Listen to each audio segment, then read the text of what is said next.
Assalamu alaikum and good day dear students. Welcome to my online class. Honours দ্বিতীয় বর্ষের নিয়মিত ক্লাসে আমি তোমাদের সাথে আছি Mohammad Abdul Salam, lecturer, department of management, Pallabi মহিলা ডিগ্রি কলেজ। আমরা পড়ছি হিউম্যান রিসোর্স ম্যানেজমেন্ট। এখানে আমরা কনসেপচুয়াল বিষয়গুলো আলোচনা করেছি।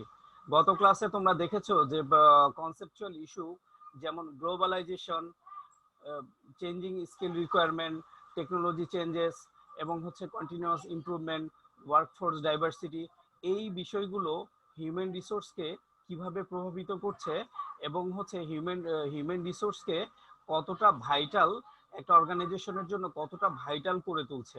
অর্থাৎ একটা অর্গানাইজেশন মেইনলি ইস্টাবলিশড হয় হচ্ছে তার মিশন ভিশনকে ইস্টাবলিশ করার জন্য। অর্থাৎ প্রফিট তো অ্যাচিভ করবেই, প্লাস হচ্ছে যেন তারা ওয়েলথ ম্যাক্সিমাইজেশন করতে পারে, অর্থাৎ যেটা ইন্ডিকেট করা হয় মিশন ভিশনকে। আর এই মিশন ভিশনকে ইস্টাবলিশ করার জন্য বেসিক্যালি কি কন্ট্রিবিউটর, আমরা যদি বলি ভাইটাল কন্ট্রিবিউটর, সেটা হচ্ছে হিউম্যান রিসোর্স ম্যানেজমেন্ট। একদিকে যেমন হচ্ছে ম্যাটেরিয়ালের কন্ট্রিবিউশন আছে, এরপরে যেমন মেশিনারিজের কন্ট্রিবিউশন আছে, এরপরে যেমন আমরা বলতে পারি ক্যাপিটালের কন্ট্রিবিউশন আছে, আদার্স টেকনোলজির কন্ট্রিবিউশন আছে, আদার্স যত কন্ট্রিবিউশন রয়েছে সেইগুলোর কি কন্ট্রিবিউটর হচ্ছে এইচআর, অর্থাৎ হিউম্যান রিসোর্স। তো হিউম্যান রিসোর্স সম্পর্কে আমরা কনসেপচুয়াল বিষয়গুলো সম্পর্কে ইতোমধ্যে জেনে ফেলেছি।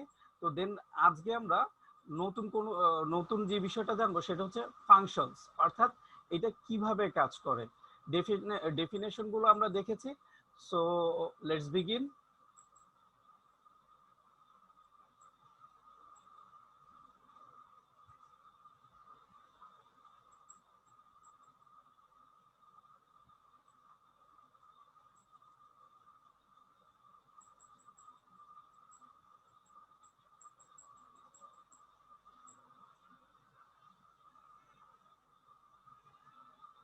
ট্রুলি যেটা হচ্ছে যে এইচআরএম খুব মজার একটা কোর্স। এগুলো ছিল ইমপ্লিকেশন।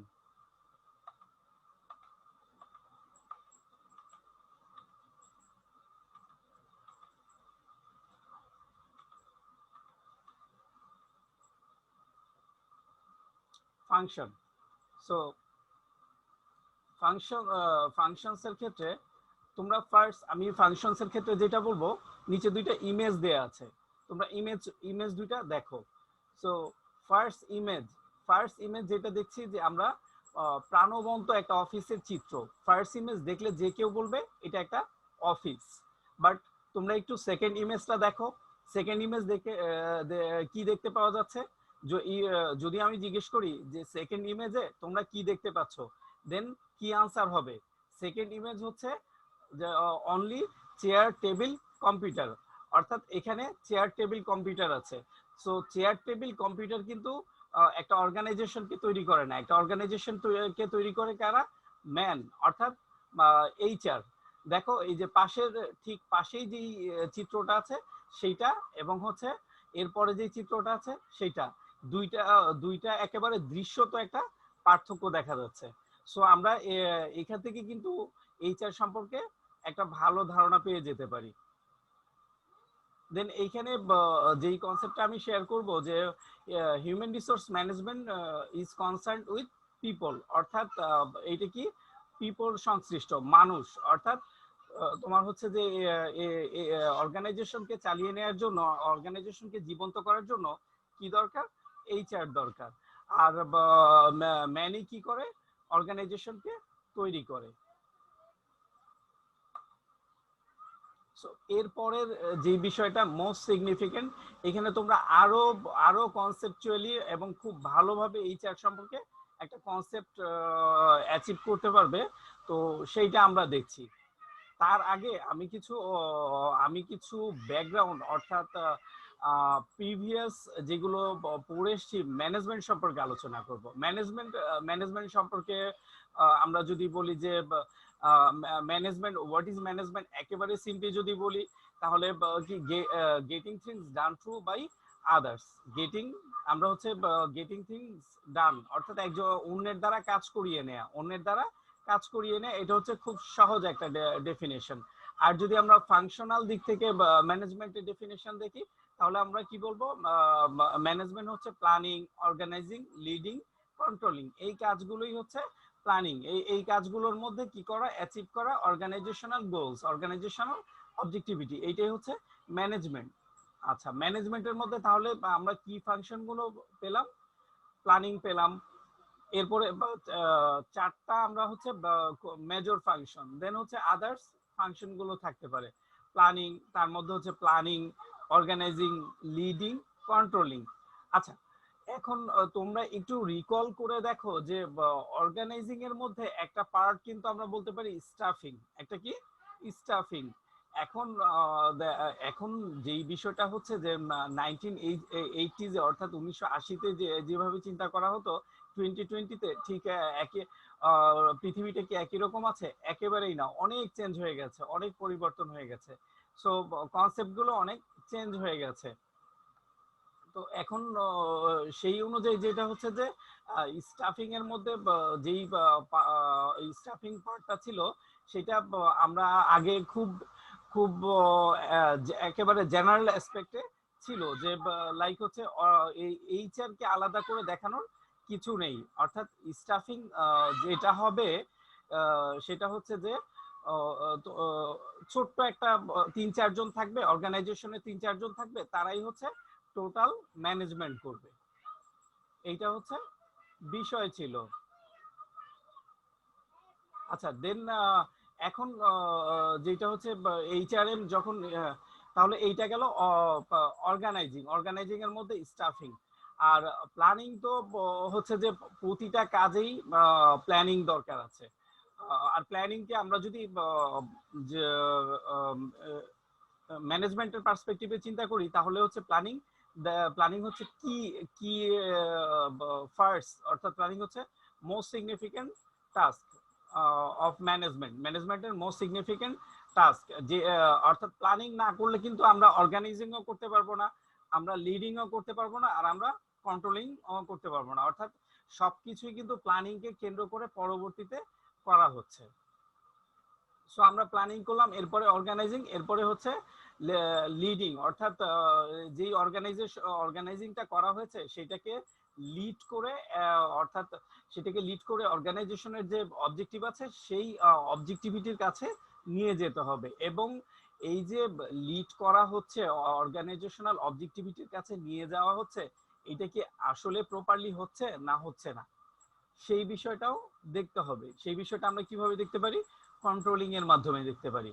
কন্ট্রোলিং এর মাধ্যমে আমরা কি করতে পারি, ওই ওই যে অবজেক্টিভিটি ছিল সেটা আমরা স্ট্যান্ডার্ড, অর্থাৎ গোলের সাথে একটা হচ্ছে রিয়েলিটি, কতটুকু অর্গানাইজেশন অ্যাচিভ করেছে সেইটা একটা পার্ট আছে। আরেকটা হচ্ছে কতটুকু অর্গানাইজেশনের টার্গেট ছিল, সেটা গোল ছিল। গোলের সাথে যদি অ্যাচিভমেন্টকে আমরা কম্পেয়ার করি দেন আমরা হচ্ছে একটা প্লাস মাইনাস পাবো। যদি প্লাস হয় দেন এটা তো খুবই ভালো, মানে এক্সিলেন্ট, খুব, অর্থাৎ আমরা কি করেছি, অ্যাচিভ করতে পেরেছি। আর যদি এটা মাইনাস হয় তাহলে কেন মাইনাস হলো, কোথায় সমস্যা, দেন হচ্ছে কারেক্টিভ অ্যাকশন নিতে হবে এবং হচ্ছে আবার প্ল্যানিং করতে হবে। সো এইভাবে হচ্ছে কি বিষয়গুলো আবর্তিত হয়।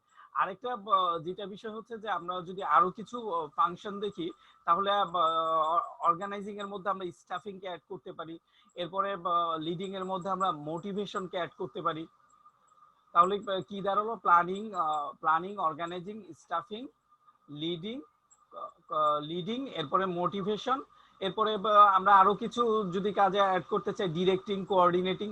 এইভাবে টোটাল ফাংশন গুলোকে তোমরা কখনো দেখেছো যে বা এইচএসসি লেভেলে দেখে এসছো যে 7টা ফাংশন। তো 7টা ফাংশনের ক্ষেত্রে আমরা এইভাবে জিনিসগুলোকে ভাগ করতে পারি, প্ল্যানিং, অর্গানাইজিং, স্টাফিং, লিডিং কে আমরা মোটিভেশন, স্টাফিং এর ক্ষেত্রে আমরা যেটা করতে, অর্গানাইজিং এর ক্ষেত্রে স্টাফিং, আর লিডিং এর ক্ষেত্রে আমরা যেগুলো করতে পারি ডিরেক্টিং করতে পারি, মোটিভেশন, ডিরেক্টিং আর কোঅর্ডিনেশন, এই 3টা কাজকে অ্যাড করতে পারি। আরেকটা হচ্ছে কি করতে পারি, ফাইনাল হচ্ছে কন্ট্রোলিং। তো এই কাজগুলো কি আমাদের ধারণা লাগবে। তো এইখানে আমরা এখন এইচআর এর ফাংশন দেখার ক্ষেত্রে যেটা করব সেটা হচ্ছে যে স্টাফিং, অর্থাৎ স্টাফিংটা দেখব। স্ট্র্যাটেজিকের মধ্যে ফার্স্ট যেই কাজটা হচ্ছে সেটা হচ্ছে strategic human resource planning. Strategic human resource planning. এখন strategic human resource planning mainly human resource planning করতে হবে, কিন্তু এইটা কি স্ট্র্যাটেজি। আচ্ছা, এই ক্ষেত্রে যে বিষয়টা হচ্ছে যে সাকসেসের একটা সিম্পল বিষয় হচ্ছে যে right people, right time, right place. আমরা যদি রাইট পিপলকে রাইট টাইমে রাইট প্লেসে ইন্ট্রোডিউস করাতে পারি, দেন হচ্ছে কিন্তু খুব ইজিলি আমরা অর্গানাইজেশনাল গোলগুলো অ্যাচিভ করতে পারবো। তো সেই ক্ষেত্রে যেটা হচ্ছে, যদি আমরা রাইট টাইমে রাইট প্লেসে রাইট পিপলকে দিতে চাই, তাহলে আমাদের কি করতে হবে? স্ট্র্যাটেজিক হিউম্যান রিসোর্স প্ল্যানিং করতে হবে। স্ট্র্যাটেজিক হিউম্যান রিসোর্স প্ল্যানিং মানে হচ্ছে অর্গানাইজেশনের যে এইচআর নিডস রয়েছে, অর্গানাইজেশনের বিভিন্ন ধরনের নিডস, অর্থাৎ আমরা যে কোনো ধরনের অর্গানাইজেশন হতে পারে, এটা ম্যানুফ্যাকচারিং হতে পারে, এটা হচ্ছে সার্ভিস ওরিয়েন্টেড হতে পারে, এটা ট্রেডিং হতে পারে। আমরা অন্য দৃষ্টিকোণ থেকে যেটা করতে পারি, প্রফিট অর্গানাইজেশন হতে পারে, নন প্রফিট অর্গানাইজেশন হতে পারে। অর্গানাইজেশন যেই প্যাটার্নেরই হোক বা যেই স্ট্রাকচারেরই হোক, সেক্ষেত্রে এইচআর তো লাগবেই। আর এইচআর এর ক্ষেত্রে কি করতে হবে? Strategic human resource planning. অর্থাৎ এইটাও কি একটা ইনভেস্টমেন্ট। যেভাবে আমরা পণ্যের ম্যাটেরিয়ালের ক্ষেত্রে ইনভেস্ট করি, অন্যান্য সেগমেন্টের মেশিনারিজের ক্ষেত্রে ইনভেস্ট করি, ল্যান্ডের ক্ষেত্রে ইনভেস্ট করি, সেই একইভাবে অর্গানাইজেশন যেহেতু আমাকে কি ফ্যাসিলিটি, অর্থাৎ খুব ভাইটাল একটা রোল প্লে করছে, তাহলে এইখানেও ইনভেস্ট করতে হবে। আর আমরা যখন এইচআর এ ইনভেস্ট করব, তখন আরওআই অর্থাৎ রিটার্ন অফ ইনভেস্টমেন্ট কিন্তু অনেক বেশি হবে। তাহলে যেটা হচ্ছে যে স্ট্র্যাটেজিক হিউম্যান রিসোর্সের ক্ষেত্রে যে অর্গানাইজেশনের এইচআর যতটুকু দরকার ততটুকু। একটা অর্গানাইজেশনে যদি 100 জন এমপ্লয়ি দরকার হয়, লাইক আমরা একটু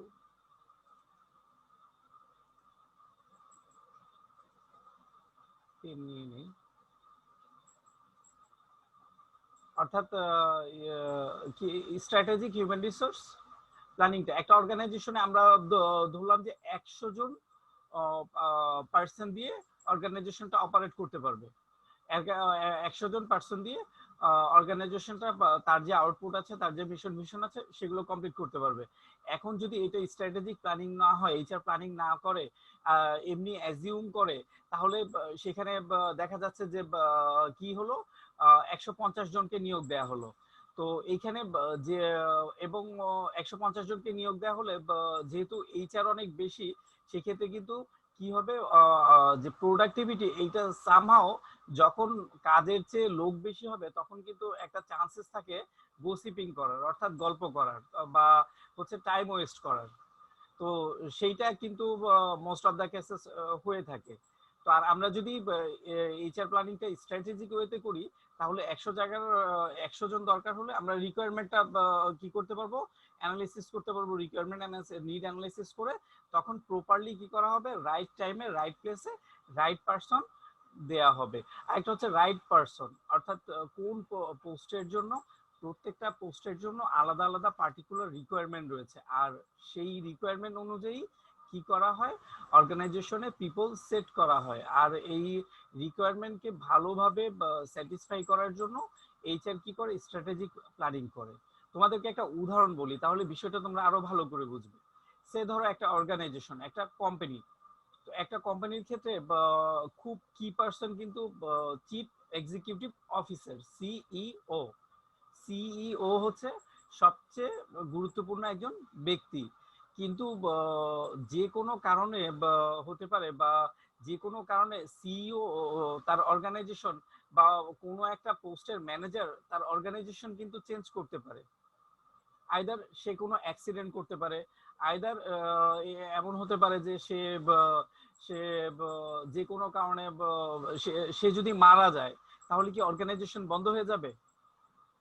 এটা এটা হওয়া সম্ভব বা এটা হওয়া যৌক্তিক?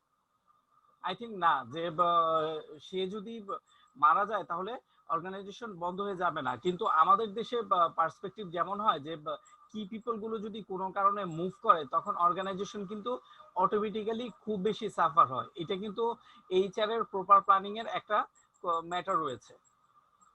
তো যেমন অনেক অর্গানাইজেশনই রয়েছে যেগুলোর মধ্যে যে পিপল সরে যাওয়ার কারণে যেটা হচ্ছে অর্গানাইজেশন গুলো আর আগের অবস্থানে নেই, অর্গানাইজেশন গুলো টোটালি হচ্ছে কলাপস করে, অর্থাৎ ফল করে। আমাদের দেশে মেইনলি বা আমাদের দেশে যেটা হয় যে অর্গানাইজেশনে যখন একটা অর্গানাইজেশনের কি পিপল গুলো চলে যায় তখন কিন্তু অর্গানাইজেশন ফল করে আমাদের আমাদের পার্সপেক্টিভ গুলোতে। তো এই ক্ষেত্রে যেটা এইচআর এর ক্ষেত্রে আমরা করতে পারি, আমরা সাকসেশন প্ল্যানিং করতে পারি।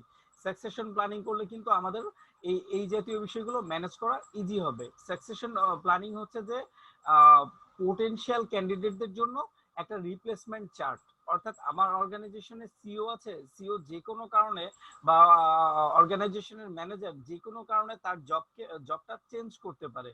সে যদি তার জব চেঞ্জ করে সেম স্কিলের সেম রিকোয়ারমেন্টের একজন লোক যেন ওই পোস্টে দেয়া যায়। অর্থাৎ এমন যেন না হয় যে ম্যানেজার চলে গেছে অর্গানাইজেশনও শাটডাউন করে, অর্গানাইজেশনও বন্ধ হয়ে যায়, এরকম যেন না হয়। তাহলে এই ক্ষেত্রে কি করতে পারে organisation? Strategic human resource planning করতে পারে, সাকসেশন প্ল্যানিং করতে পারে, অর্থাৎ আমার অর্গানাইজেশনের সিইও চলে গেলেও যেন আমি এটাকে রিপ্লেস করতে পারি। তো এই জাতীয় মজার বিষয়গুলো আসলে আমরা কি করব এইচআরএম এ ডিটেইল জানবো।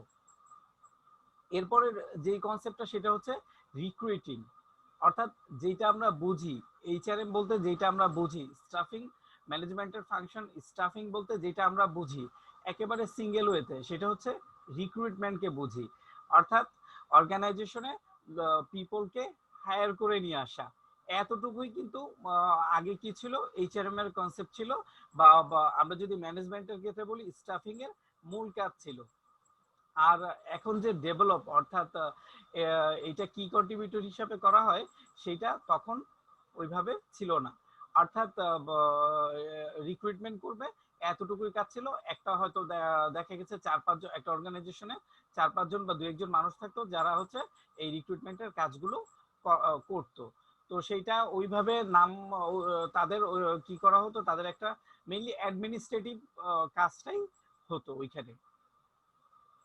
আচ্ছা, এখন আমরা যেটা দেখতে পাচ্ছি রিক্রুটমেন্টকে আমরা কি করছি যে লার্জ অর্গানাইজেশনে যেহেতু এইচআর রাইট পিপল দরকার, তাহলে রাইট পিপলের জন্য আমাদের কি করতে হবে?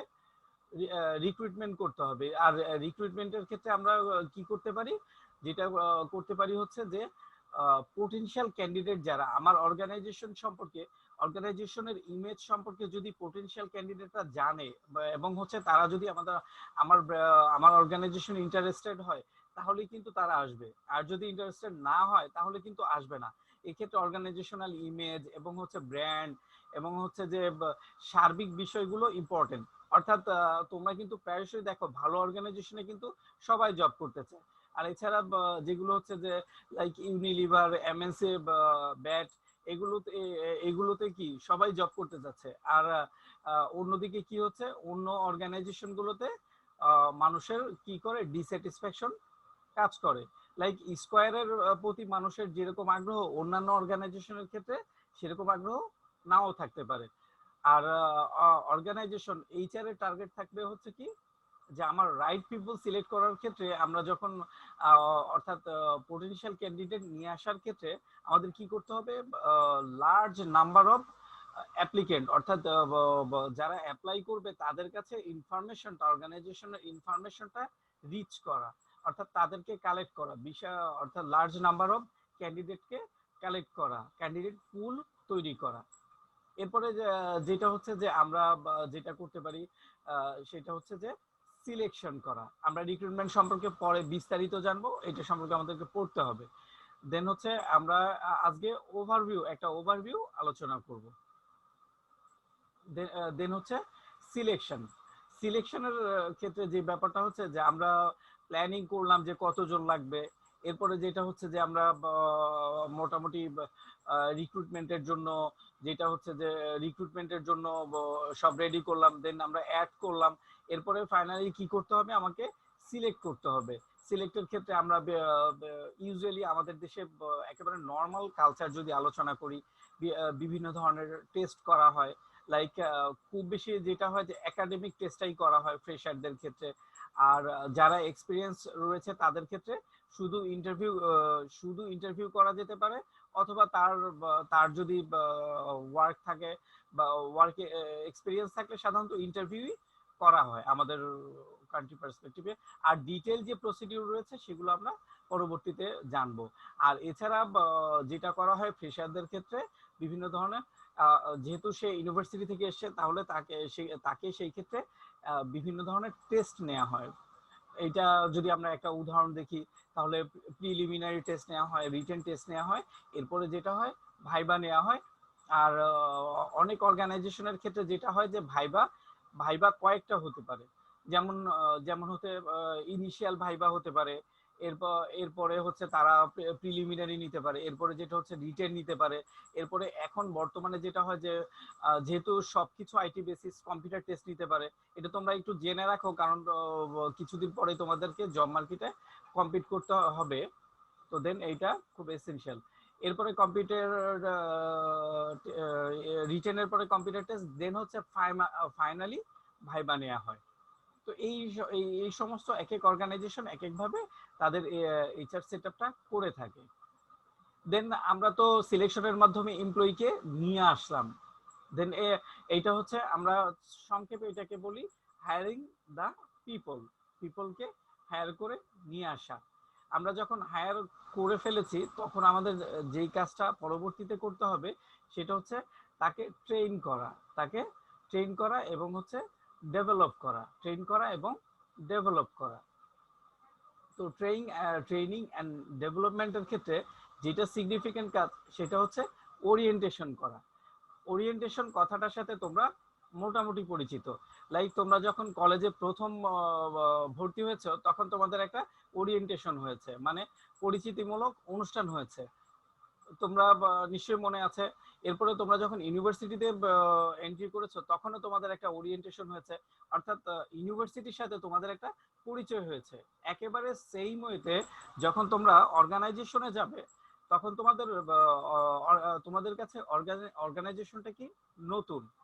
তাহলে নতুন একটা অর্গানাইজেশনে যখন যাচ্ছ, স্বাভাবিকভাবেই একটা হচ্ছে অ্যাংজাইটি কাজ করে, একটা হচ্ছে নার্ভাসনেস কাজ করে। যে কোনো লাইক হচ্ছে একটা পরিচিত পরিবেশে গেলে তোমরা যেইভাবে কমফোর্ট ফিল করো, একটা অপরিচিত পরিবেশে কিন্তু ওইভাবে কমফোর্ট ফিল করো না। এটা মানুষের একটা স্বাভাবিক নেচার।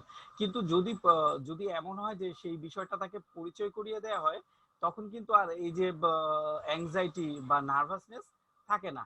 তো সেই জন্যই যেটা হয়, কি করা হয়, যে এমপ্লয়িকে ওরিয়েন্টেশন করা হয়। ওরিয়েন্টেশনের মাধ্যমে কি করা হয়, অর্গানাইজেশন সম্পর্কে একটা ওভারভিউ দিয়ে দেয়া হয়। এই ক্ষেত্রে আমরা বিস্তারিত জানবো, কিন্তু আমি কয়েকটা কথা তোমাদেরকে শেয়ার করতে পারি। লাইক অর্গানাইজেশনে যেটা হচ্ছে যে তোমাদের একটা হচ্ছে প্রি অ্যারাইভাল স্টেজ, অর্থাৎ যাওয়ার আগে, অর্গানাইজেশনে যাওয়ার আগে। লাইক কেউ একজন একটা অর্গানাইজেশনে জব করবে, সেক্ষেত্রে অর্গানাইজেশনে যাওয়ার আগে তার কিন্তু একটা ইমাজিনেশন থাকে, তার কিন্তু একটা ইমাজিনারি বিল্ডিং থাকে। অর্থাৎ সে কিন্তু চিন্তার মাধ্যমে অর্গানাইজেশনটাকে একরকম সাজিয়ে ফেলে, একরকম ভাবে গড়ে তোলে যে এই প্রিভিলেজেস পাবো। আর আমরা আগে একটা গল্প শুনতাম, যে সেটা হচ্ছে যে শুধু মানে ইউনিভার্সিটি থেকে বের হলেই নাকি কোম্পানিগুলো গাড়ি নিয়ে এসে স্টুডেন্ট গুলোকে নিয়ে যায়, জবের জন্য নিয়ে যায়। তো একেবারে প্রেজেন্ট সিচুয়েশনে যদি তোমাদেরকে আমি এই কথাটা বলি, আমার মনে হয় এটা খুবই হাস্যকর হবে, কিছুটা হাস্যকর হবে। আসলে জব মার্কেট এখন এত কম্পিটিটিভ, বা জবের ক্ষেত্রে এত কম্পিটিশন করতে হয়, এখন আর মনে হয় না যে কেউ ওই ইউনিভার্সিটি থেকে গাড়ি করে কাউকে নিয়ে যায়। সবারই কি করতে হয়, কম্পিটিশন করে জব পেতে হয়। তো যেটা বলছিলাম, যে ওরিয়েন্টেশনের ক্ষেত্রে যে বিষয়টা হচ্ছে যে তার প্রি অ্যারাইভাল স্টেজে যেটা হয়, যে তার একটা ইমাজিনেশন থাকে অর্গানাইজেশন সম্পর্কে, এত বড় হবে, এত সুযোগ সুবিধা হবে, এই পাওয়া যাবে, এইগুলো মানে অনেক এক্সপেকটেশন থাকে, গ্রো করে একেবারে সুন্দরভাবে সে তার চিন্তার মধ্যে অর্গানাইজেশনটাকে সাজিয়ে ফেলে। তো তো সাজিয়ে ফেললে যেটা হচ্ছে যে এর পরের স্টেজটা যেটা হচ্ছে যে এনকাউন্টার স্টেজ, অর্থাৎ রিয়েলিটি। এক তো তার ইমাজিনেশন, দেন হচ্ছে সে যখন অর্গানাইজেশনে এন্ট্রি করে তখন তার কাছে কিন্তু প্র্যাকটিক্যাল অর্গানাইজেশন যেটা সেটা তার সামনে আসে। তো সেটার ক্ষেত্রে দুইটা বিষয় হয়, তার যে ইমাজিনেশনের সাথে যদি ম্যাচ করে খুবই ভালো, আর যদি দেখা যায় যে সেই ইমাজিনেশন যা করেছিল তার চেয়ে বেশি পাচ্ছে, সেটা তো আরো অনেক ভালো। আর যদি কম হয় সেটা কতটুকু, একেবারেই যদি কম হয়, দেখা গেছে যে একটা এক্সপেকটেশন নিয়ে গিয়েছিল পরিবেশটা ভালো হবে বা বসার জন্য, তো এই এখন দেখা গেল যে কিছুই পাচ্ছে না। অর্থাৎ ফার্স্ট ফ্রেশাররা যখন জয়েন করে তখন তাদেরকে কিন্তু কাজ শিখতে হয়, অনেক দৌড়াদৌড়ি করতে হয়, ছোটাছুটি করতে হয়। সে যদি এরকম এক্সপেকটেশন নিয়ে যায় যে আমি যাব, আমাকে আমার ডেস্ক থাকবে, চেয়ার থাকবে, কিন্তু ডেস্ক থাকবে, চেয়ার থাকবে, এরপরে আমাকে ফাইল দেওয়া হবে, এই অর্গানাইজ একটা চিন্তা করে রাখলো, কিন্তু সে গিয়ে গিয়ে দেখলো তাকে তার ডেস্ক আছে, চেয়ার আছে, কিন্তু তাকে ছুটোছুটি করে কাজ শিখতে হচ্ছে। তো এই যে বিষয়গুলো, এই ক্ষেত্রে কিন্তু কালচারাল শক হতে পারে, মানে তার একটা শক হতে পারে। তো তখন কি হয়, এনকাউন্টার স্টেজ হয়। তো এনকাউন্টার স্টেজ হওয়ার ক্ষেত্রে এরপরে যেটা হয় যে কারেকশন করে, এটাকে কারেকশন একটা স্টেজ থাকে।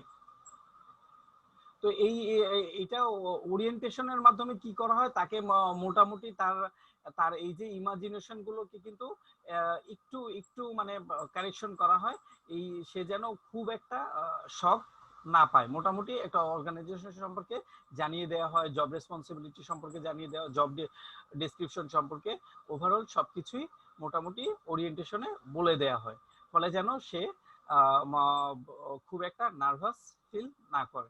তো এই ক্ষেত্রে আমরা দেখতে পাচ্ছি ওরিয়েন্টেশন খুবই গুরুত্বপূর্ণ। তো এরপরে আমরা যে বিষয়টা দেখব, এমপ্লয়ি ট্রেনিং করব।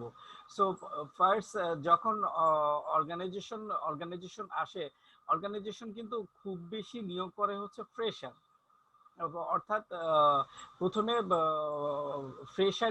ফ্রেশারই কিন্তু বেশি নিয়োগ করা হয়, তার পরবর্তীতে অন্যান্য রিকোয়ারমেন্ট অনুযায়ী নিয়োগ করা হয়।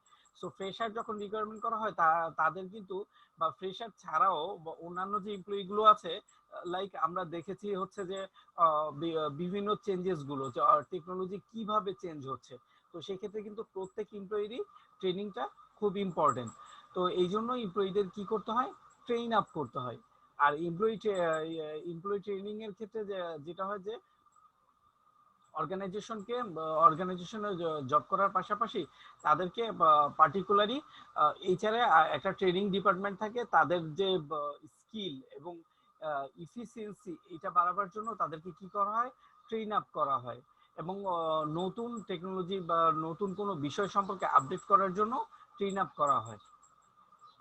এই ট্রেনিংটা কিন্তু আগে, অর্থাৎ প্রিভিয়াসলি খুব একটা সিগনিফিকেন্ট ছিল না, কারণ যেটা হচ্ছে যে ট্রেনিংটা কিন্তু ম্যানুফ্যাকচারিং এর সাথে ডিরেক্টলি রিলেটেড না। অর্থাৎ এমপ্লয়িকে ট্রেনিং করলে কিন্তু কি হচ্ছে না, পণ্য উৎপাদন হচ্ছে না। আর আমরা কিন্তু এমপ্লয়িকে যদি ট্রেনিং করা হয়, সেক্ষেত্রে কিন্তু মার্কেটে প্রোডাক্ট যাচ্ছে না। তো সেক্ষেত্রে কিন্তু পারসেপশন ভিন্ন, যে আমি ট্রেনিং করাবো, এবং ট্রেনিং এ কিন্তু কস্ট আছে, তো এই কস্টটা কোম্পানি বেয়ার করবে, কোম্পানির কি প্রফিট হবে, এই বিষয়গুলো আমরা পরবর্তীতে জেনে নিব ডিটেইল। আচ্ছা, এরপরে যেটা হচ্ছে এমপ্লয়ি ডেভেলপমেন্ট হচ্ছে যে আমরা যখন ট্রেন করব, ট্রেনের মাধ্যমে এমপ্লয়ি কি হবে, আস্তে আস্তে অর্গানাইজেশনের অ্যাসেট হবে। তো অর্গানাইজেশন আমরা তাদেরকে দেশে বিদেশে বিভিন্ন জায়গায় ট্রেন আপ করতে পারি, ট্রেন আপ করে যেটা করতে পারি যে তাদেরকে ডেভেলপ করলে তারা অর্গানাইজেশনের জন্য অ্যাসেট হবে। আর হোপফুলি তাদের লয়ালিটি এইটা যেটা করে যে এমপ্লয়িকে মোটামুটি তাকে একটা স্যাটিসফ্যাকশন দেয় হচ্ছে যে অর্গানাইজেশন তার প্রতি কনসার্ন। আরেকটা হচ্ছে কেরিয়ার ডেভেলপমেন্ট। অর্থাৎ এই যে যখন আমরা ট্রেনিং দিব, বা যখন আমরা বিভিন্ন ধরনের তাদেরকে ডেভেলপমেন্ট করা হবে, তারা অর্গানাইজেশনের জন্য রিসোর্স হবে। আর আরেকটা করতে পারে যেটা হচ্ছে এমপ্লয়িকে নিজেও অর্গানাইজেশন তো ট্রেন করবে বা কেরিয়ার ডেভেলপমেন্টের জন্য তাকে নির্দেশনা দিতে পারে বা কেরিয়ার ডেভেলপমেন্টের জন্য তাকে সাপোর্ট করতে পারে। আর এইটাকে অবশ্যই নেগেটিভলি দেখার কোনো সুযোগ নেই। এটা অবশ্যই পজিটিভ একটা ব্যাপার। কারণ যদি এমপ্লয়ি একটা ডিগ্রি নিতে চাচ্ছে, তো অর্গানাইজেশন যদি মনে করে যে এমপ্লয়ি যদি ডিগ্রি নেয় তাহলে কি হবে, আমার কাজের ক্ষতি হবে, অর্থাৎ সে কাজে কনসেন্ট্রেট করতে পারবে না। তাহলে সেই অনুযায়ী কিন্তু এইচআর কে মোটামুটি মিটিগেট তার ওয়ার্ক প্রেশারটা ওইভাবে ডিস্ট্রিবিউট করা যাতে সে তার ডিগ্রিটা কমপ্লিট করতে পারে। ডিগ্রি কমপ্লিট করলে তার কেরিয়ার ডেভেলপমেন্ট যেভাবে হবে, অর্গানাইজেশনেরও কিন্তু ডেভেলপমেন্ট হবে। এই একটা বিষয় প্রায়শই অনেক অর্গানাইজেশন বিবেচনা করতে চায় না। তাহলে কেরিয়ার ডেভেলপমেন্টও কিন্তু ইম্পর্টেন্ট। এরপরে যেটা হচ্ছে যে আমরা হায়ার করলাম, এরপরে হচ্ছে তাদেরকে প্রিপেয়ার, ট্রেনিং এন্ড ডেভেলপমেন্ট কি, তাদেরকে হায়ার করার পর আমরা তাদেরকে ওয়ার্ক স্টেশন অনুযায়ী কি করলাম, ফিট করলাম, অর্থাৎ right time, right people, right place, এটাকে আমরা কনফার্ম করার জন্য একটা ইনিশিয়েটিভ। এরপরে যেটা হচ্ছে তাদেরকে স্টিমুলেটিং এর ক্ষেত্রে আমরা একটা পার্ট কি করতে পারি, সেটা হচ্ছে মোটিভেশন, অর্থাৎ মোটিভেশন করা, তাদেরকে মোটিভেশন করতে পারি। মোটিভেশনের ক্ষেত্রে আমরা বিভিন্ন ধরনের থিওরি দেখেছি। এটা হচ্ছে needs hierarchy theory, Abraham Maslow need hierarchy theory. এছাড়াও আমরা যদি বলি যে উইলিয়াম ওচির জেড থিওরি, এরপরে ডগলাস ম্যাকগ্রেগরের এক্স ওয়াই থিওরি, এক্স কি নেগেটিভ রোল প্লে করে, ওয়াই পজিটিভ রোল করে। তো এইভাবে আমরা অর্গানাইজেশনকে মোটামুটি কি করতে পারি, থিওরি দিয়ে জব ডিজাইন করতে পারি। যদি অর্গানাইজেশনে নেগেটিভ রোল প্লে করে এক্স থিওরি ওয়াই থিওরি অনুযায়ী, তাহলে যেটা হচ্ছে, অথবা আমরা যদি আব্রাহাম মাসলোর নিড হায়ারার্কি থিওরি দেখি, সেক্ষেত্রে ফার্স্ট পিপলের কি নিড থাকে, একটা পিপলের নিড থাকতে পারে ফিজিওলজিক্যাল নিডস, অর্থাৎ তার যে বেসিক নিডস গুলো, সেগুলো ফুড, রেসিডেন্স, এডুকেশন, এই বেসিক নিডস গুলো থাকবে। তা এরপরে যেটা আমরা দেখতে পারি যে ফিজিওলজিক্যাল নিডের পরে তার একটা সোশ্যাল নিড, অর্থাৎ সামাজিক নিড ক্রিয়েট হয়। এরপরে যেটা আমরা দেখতে পারি সেফটি, এরপরে যেটা দেখতে পারি আমরা এস্টিম, এরপরে যেটা হচ্ছে তার যে সেলফ অ্যাকচুয়ালাইজ, অর্থাৎ প্রতিটা মানুষই নিজেকে বাঁচিয়ে রাখতে চায়, সেলফ অ্যাকচুয়ালাইজড হতে চায় পৃথিবীতে। তো এই যে ডিজায়ার গুলো, এইগুলো যখন কোম্পানিগুলো এনশিওর করে, তখন কিন্তু সে মানসিকভাবে একটা ভালো লাগা ফিল করে, আর তখন কিন্তু অর্গানাইজেশনের প্রতি সে লয়াল হয়। তো এইটা কিন্তু যেহেতু এইচআর কে কিন্তু এইভাবেই ট্রিট করতে হবে। মেশিন যেটা হচ্ছে আমরা একটা প্রোগ্রাম সেট করে দিলাম, সেই প্রোগ্রামের বাইরে সে কখনো যেতে পারবে না, কিন্তু ম্যান কিন্তু মেশিন না। সো ম্যানকে কি করতে হবে, ফিনান্সিয়াল নন ফিনান্সিয়ালি মোটিভেট করতে হবে।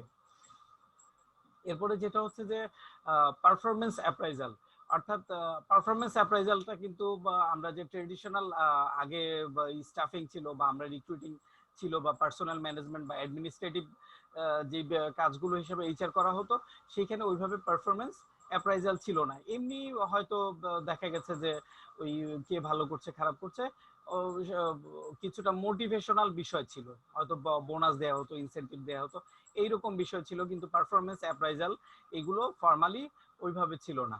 তো পারফরমেন্স অ্যাপ্রাইজাল হচ্ছে যে একজন কি পরিমাণ কাজ করছে, আর এটা কিন্তু ওভারঅল পুরো অর্গানাইজেশনের। আগে যেটা হতো যে শুধু অর্গানাইজেশনাল স্টাফদের, অর্থাৎ যারা লেবার আছে তাদের পারফরমেন্সটাই ইভ্যালুয়েট করা হতো, আর যারা হচ্ছে অন্যান্য সিইও, টপ ম্যানেজমেন্ট, আমরা কি organisational management, top management, mid management, এরপরে হচ্ছে ফার্স্ট লাইন বা অপারেশনাল ম্যানেজমেন্ট। আগে যেটা করা হতো, পারফরমেন্স অ্যাপ্রাইজাল করা হতো শুধু অপারেশনাল ম্যানেজমেন্টের ক্ষেত্রে, অন্যান্য যে মিড ম্যানেজমেন্ট বা টপ ম্যানেজমেন্ট আছে, সিইও আছে, এদের ক্ষেত্রে পারফরমেন্স অ্যাপ্রাইজাল বলে কিছু ছিল না। এখন যেটা করা হয়, ওভারঅলই পারফরমেন্স অ্যাপ্রাইজাল করা হয়, এবং হচ্ছে যে আমরা কি করতে পারি, পারফরমেন্স আগে যেটা হচ্ছে সামান্য ইনসেন্টিভ দিত, এখন এটাকে আমরা ডাইভার্সিফাইড করে রিওয়ার্ডসে নিয়ে নিয়ে এসছি। তাহলে রিওয়ার্ডস বা কম্পেনসেশনের ক্ষেত্রে যে সুবিধাটা সেটা হচ্ছে ফিনান্সিয়াল, আবার নন ফিনান্সিয়ালও হতে পারে। কিন্তু লাইক যদি একজনকে প্রমোশন দেয়া হলো, সেটাও কিন্তু একটা মোটিভেশন। তার ডেজিগনেশন বেড়েছে, সেটাও কিন্তু একটা মোটিভেশন। স্পেশালি আমাদের সোসাইটিতে যেটা হয় যে কারো যদি ডেজিগনেশন বাড়ে, এটা কিন্তু তারা সোশিয়ালি অনেকটাই কিন্তু অ্যাকনলেজড হয়। আমাদের সোসাইটিতে যেটা হয় যে ডেজিগনেশনের অনেক ভ্যালু রয়েছে। ম্যানেজার, জিএম, সিইও, এই যে পদগুলো, এইগুলোকে অনেক বেশি ইভ্যালুয়েটেড করা হয় এবং হচ্ছে যদি এইভাবে তাদেরকে রিওয়ার্ড করা হয়, তারাও কি করা অর্গানাইজেশনের প্রতি কমপ্লিটলি প্লিজ থাকে এবং হচ্ছে তার বেস্টটা দেওয়ার চেষ্টা করে। তারপরে যেটা হচ্ছে যে কম্পেনসেশন করা, তাদেরকে কম্পেনসেশন বলতে যে শুধু স্যালারি না, এছাড়াও ফিনান্সিয়াল নন ফিনান্সিয়াল দুইটাই হতে পারে কিন্তু কম্পেনসেশন। তো বা আদার্স বেনিফিট গুলো রয়েছে, বেসিক স্যালারি তো রয়েছেই, পাশাপাশি আমরা যেটা হচ্ছে যে হাউস রেন্ট, এইভাবে অনেক কিছু, হাউস রেন্ট হতে পারে বা মেডিকেল ফ্যাসিলিটি হতে পারে। তো অনেক কিছু মিলিয়েই কিন্তু কম্পেনসেশনটা করা হয়। আর আরেকটা বিষয় হচ্ছে যে কম্পেনসেশন কিন্তু কম্পারেবল হতে হবে, অর্থাৎ আদার্স অর্গানাইজেশন গুলো কিভাবে কম্পেনসেট করছে, তো সেই বিষয়টা কিন্তু আমাদেরকে দেখতে হবে যে আদার্স অর্গানাইজেশন গুলো যেভাবে কম্পেনসেট করছে, আমরা কি সেভাবে কম্পেনসেট করতে পারছি কিনা। যদি আমরা সেভাবে কম্পেনসেট না করতে পারি, তাহলে কিন্তু এমপ্লয়ি এই যে মেইনটেনেন্স, যেটা এই টার্মটা, অর্থাৎ এমপ্লয়ি রিটেইন, অর্থাৎ এমপ্লয়ি কি করতে হবে, টার্নওভার বেড়ে যাবে, অর্থাৎ এমপ্লয়ি থাকতে চাইবে না, এমপ্লয়ি খুব দ্রুত আমার অর্গানাইজেশন ছেড়ে চলে যাবে। আর অনেক ট্যালেন্ট যদি চলে যায়, সেটা কিন্তু অর্গানাইজেশনের জন্য আসলেই সমস্যা। এরপরে হচ্ছে এমপ্লয়ি বেনিফিট প্রোগ্রাম। এমপ্লয়িদেরকে বিভিন্ন ধরনের বেনিফিট দেওয়া হয়। যেমন টপ লেভেল ম্যানেজমেন্টের ক্ষেত্রে আমরা যদি বলি যে এমপ্লয়িদেরকে এক্সিকিউটিভ যারা হচ্ছে সিইও, তাদেরকে এক্সিকিউটিভ পার্কস দেওয়া হয় বা পার্কিউজিট দেওয়া হয়। এক্সিকিউটিভ পার্কস খুব স্পেশাল প্রোগ্রাম, লাইক হচ্ছে যে কোনো একটা অর্গানাইজেশন কোনো একটা কনসাইনমেন্ট কমপ্লিট করেছে, তো এই কনসাইনমেন্টে বা কোনো একটা অ্যাসাইনমেন্ট করেছে যেখানে অর্গানাইজেশনের অনেক প্রফিট হয়েছে বা কোনো একটা ইনিশিয়েটিভের কারণে অর্গানাইজেশন অনেক এগিয়ে গেছে, তো সেই ক্ষেত্রে যে কি কন্ট্রিবিউটর সিইও, তাকে কি করা হয়, একটা পার্স দেওয়া হয় বা সুবিধা দেওয়া হয়। লাইক সুবিধাগুলো কিরকম হতে পারে, যে আপনি আমার অর্গানাইজেশনের জন্য এত কিছু করেছেন, সো আপনি পুরো ফ্যামিলি নিয়ে 15 দিনের জন্য সিঙ্গাপুর থেকে ঘুরে আসেন, বা আপনি কোথায় ঘুরতে যেতে চান, সারা ওয়ার্ল্ডের কোথায় ট্রাভেল করতে চান, আপনি ট্রাভেল করে আসতে পারেন, একটু রিফ্রেশ হয়ে আসেন, এবং রিফ্রেশ হয়ে আসলে আপনি আবার কনসেন্ট্রেট করলে আরো ভালো কিছু করতে পারবেন। সো এইভাবে পার্স থাকে বা বিভিন্ন ধরনের তার ফ্যামিলি সহ বিভিন্ন ট্যুর থাকে বা বিভিন্ন ইনিশিয়েটিভ নিয়ে থাকে। অথবা যেটা আরেকটা করতে পারে যে স্টক অপশন থাকে, অর্থাৎ যখন এই জাতীয় কোনো কিছু করে, কোম্পানি কি করে, তাদেরকে স্টক দিয়ে দেয়, অর্থাৎ কোম্পানির শেয়ার দিয়ে দেয়, আপনিও কোম্পানির মালিক। সো আপনি যে করলেন, এটা হচ্ছে পসেসিভনেস, ওননেস, অর্থাৎ কোম্পানিকে নিজের মনে করে নেয়া।